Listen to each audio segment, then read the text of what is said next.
안녕하십니까? 한국약선요리협회 회장 양성입니다. 자, 오늘은 여러분들이 즐겨 드시는 삼계탕 이야기로 시작을 해 보겠습니다. 자, 제목을 삼계탕을 끓일 때 마늘을 넣지 마세요 라고 했는데, 이 부분이 여러분들이 가장 실수하기 쉬운 그런 부분이어서 이렇게 제목을 정해 봤습니다.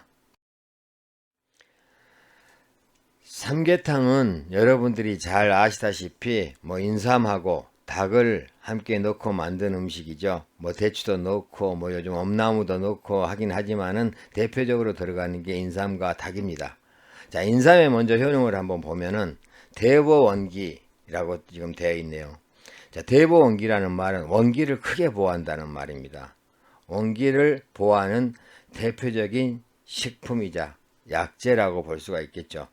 그 다음에 보비익폐라는 말은 비장을 보호하고 폐에 유익하다라는 그런 말인데, 자, 비장을 보호한다는 말은 소화계통을 보호한다는 말입니다. 그 다음에 이 폐를 튼튼하게 한다, 그런 의미가 되겠고요. 그 다음에 안신익지는 정신을 안정시키고 그 다음에 지력을 증강시킨다라는 말이고, 생진지하는 진액을 만들면서 땀을 멈추게 한다 라는 말입니다.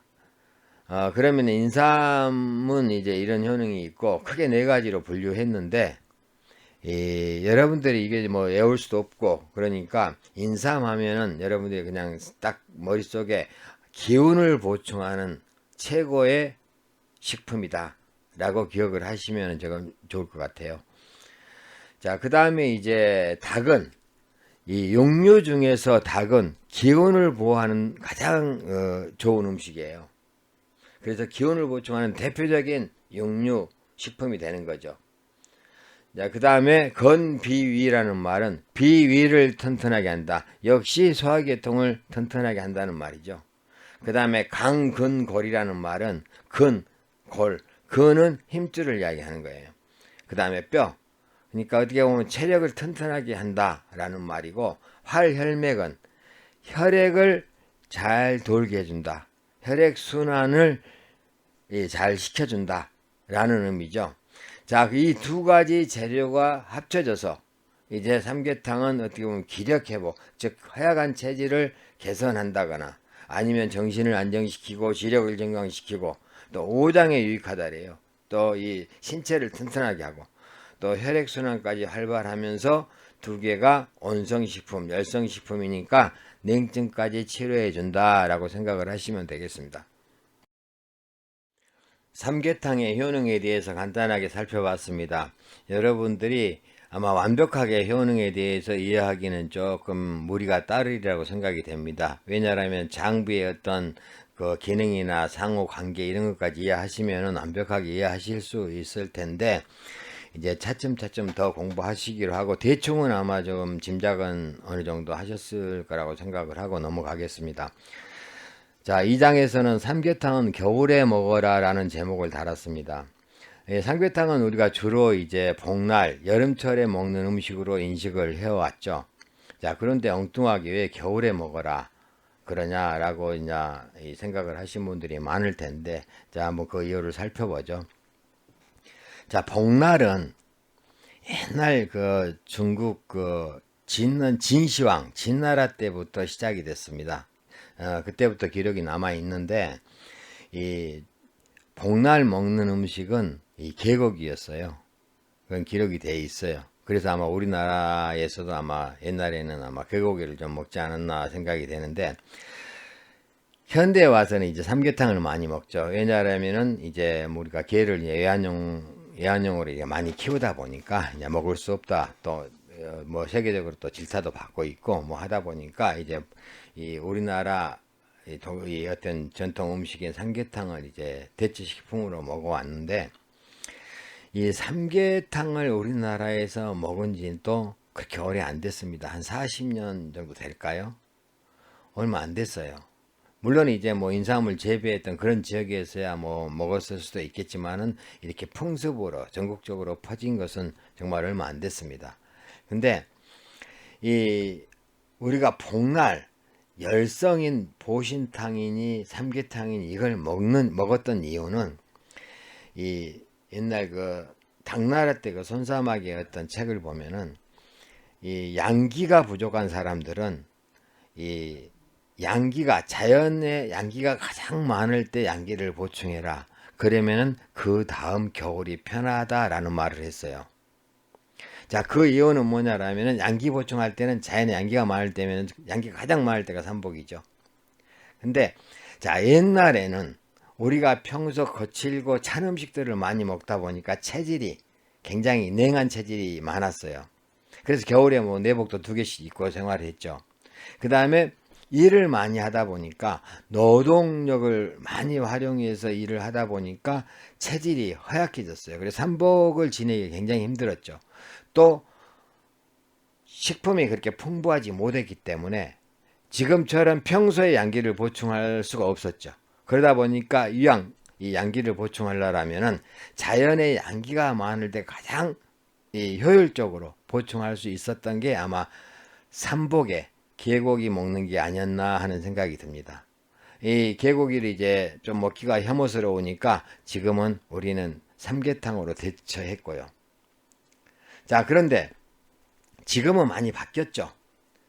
자, 이제 가공식품, 뭐 육류 이런 것들 섭취가 많아졌고 그러다 보니까 현대인들 체질은 어때요?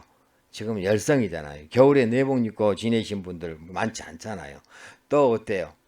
이 노동력보다는 이제 사무실 근무가 많아졌고 또 여름을 지내기 위해서는 냉장고나 에어컨 뭐 이런 것들이 많이 이제 있다 보니까 좀 이 더위를 견디기가 쉬워졌고 자, 그렇기 때문에 굳이 이제 그 삼계탕을 여름에 먹을 이유가 없다는 거죠.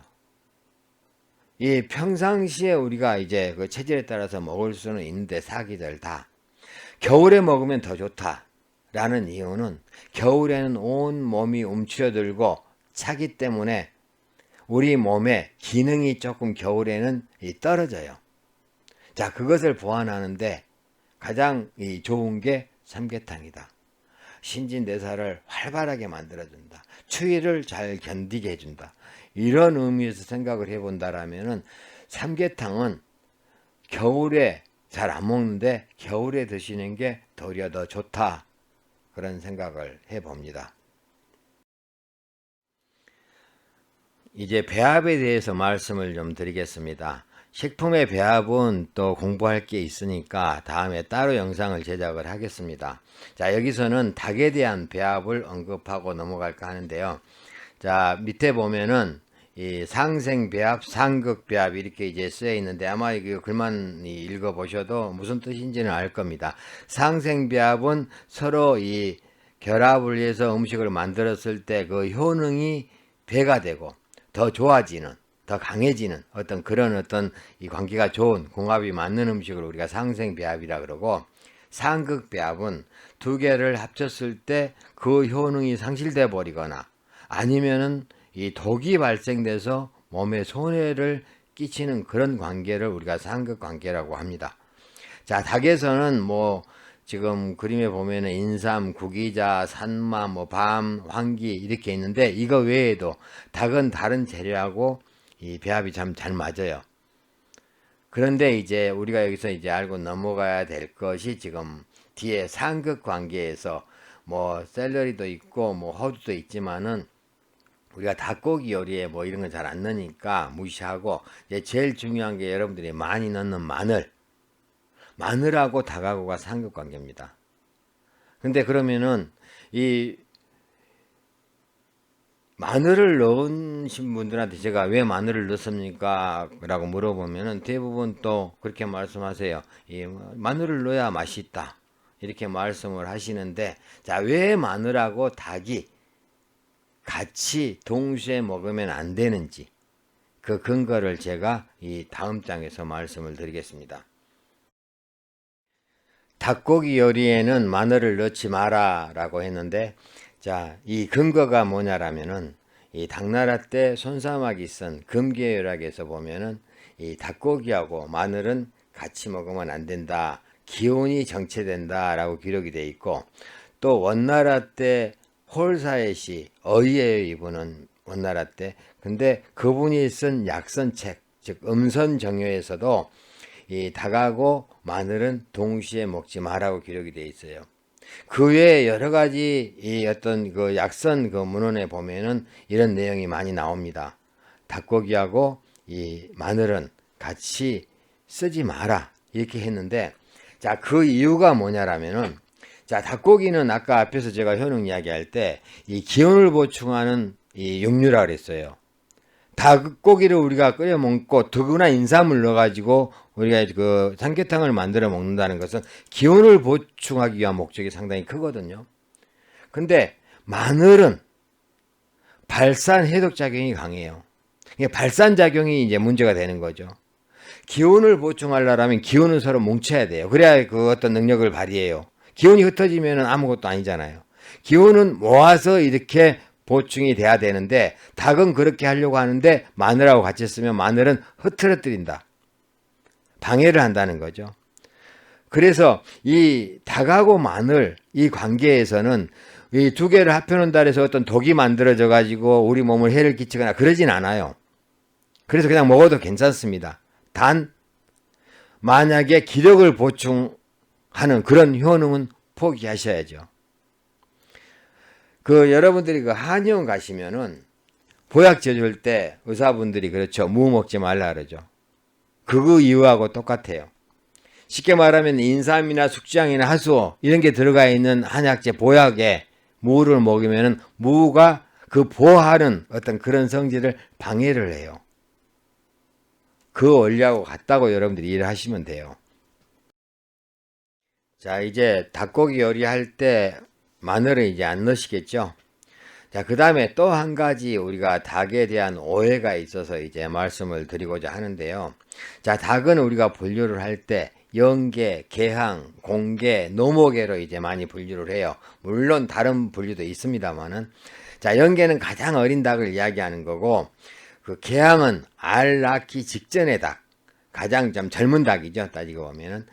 그 다음에 공계는 수탉을 말하는 거고, 노모계는 알을 낳는 닭, 즉 우리가 씨암닭이라는 거, 이것을 이제 노모계라 그러는데, 자, 이 닭 중에서 어느 닭이 가장 이 약효가 좋겠습니까? 라는 질문을 드리면은 대부분 개항이라 그러더라고. 알 낳기 직전. 가장 어떻게 보면 젊은 닭이기 때문에 그런지는 몰라도, 가장 건강할 때인지는 몰라도 아마 이 닭을 많이 말씀하십니다. 근데 우리가 옛날에 귀한 손님이 오면 씨암탉 잡아줬죠. 그 씨암탉이 가장 약효가 좋아요. 닭은. 영계는 거의 약효 없다고 봐야 맞습니다.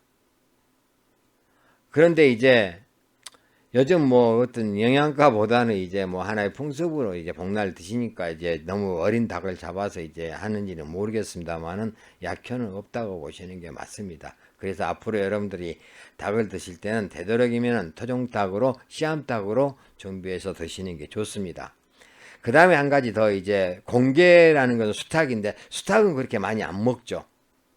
그 이유가 양기가 너무 강해요. 수탉은 이 암탉에 비해서. 그래서 너무 많이 먹으면 간에 화가 차고 그다음에 발풍한다, 즉 풍이 일어난다는 소리예요. 그래서 현대인들한테는 이제 그렇게 좋지 않습니다. 수탉은. 그렇지만은 뭐 특별하게 아무리 현대인이라 해도 양기가 아주 부족하고 허약하면서 몸이 찬 사람들한테는 암탉보다는, 씨암탉보다는 수탉이 더 나을 수가 있죠. 마지막으로 닭고기는 한약재와 궁합이 잘 맞는다라고 했습니다. 이 닭고기는 뭐 인삼, 황기, 구기자, 산약, 대추 뭐 이런 한약재들하고 이 외의 어떤 한약재들 다 잘 어울려요. 그래서 그 약서 만들기가 굉장히 좋죠. 연령별로 만들 수도 있고 남녀 구별해서 만들 수도 있고 증상별로도 구별할 수 있고 또 계절에 따라서 재료를 잘 배합해서 만들 수가 있어요. 예를 들어서 자, 몸이 찬 사람들은 인삼을 배합해서 좀 몸을 따뜻하게 해주고, 몸에 열이 많은 사람은 황기를 배합해서 이 몸에 열을 그렇게 내지 않게 그렇게 하고, 만약에 뭐 나는 뭐 열성 체질도 아니고 한성도 아니고 적당하다 이런 분들 경우도 만약에 무더운 여름에는 황기를 넣어서 끓여 먹고 만약에 추운 겨울에는 인삼을 배합하면 훨씬 좋겠죠. 또 남자들은 이 기운을 보충하는 쪽이기 때문에 사군자탕을 닭에 넣어서 만들고, 또 여성분들을 위한 어떤 그 요리는 이 혈액을 보충하는 사물탕을 닭에 넣어서 만들면 되겠죠. 뭐 그 외에 아주 체질이 허약한 사람이나 기혈이 부족한 사람이나 아니면은 나이 많이 드신 어르신들, 그런 분들을 위해서는 닭에다가 십전대보탕을 넣으면 되겠죠. 자, 이런 식으로 어떻게 보면 닭은 여러 가지로 우리가 약선에서 활용을 많이 합니다. 그렇기 때문에 여러분들도 이 닭고기를 잘 활용해서 요리해서 여러분들한테 맞는 만약에 음식을 만들어 드신다라면 아마 여러분들 건강에 굉장히 아마 좋은 점이 되지 않을까라는 생각을 해봅니다. 오늘은 이제 닭고기를 주제로 해서 이야기를 했습니다. 예, 다음에는 또 다른 주제를 가지고 여러분들 찾아뵙겠습니다. 감사합니다.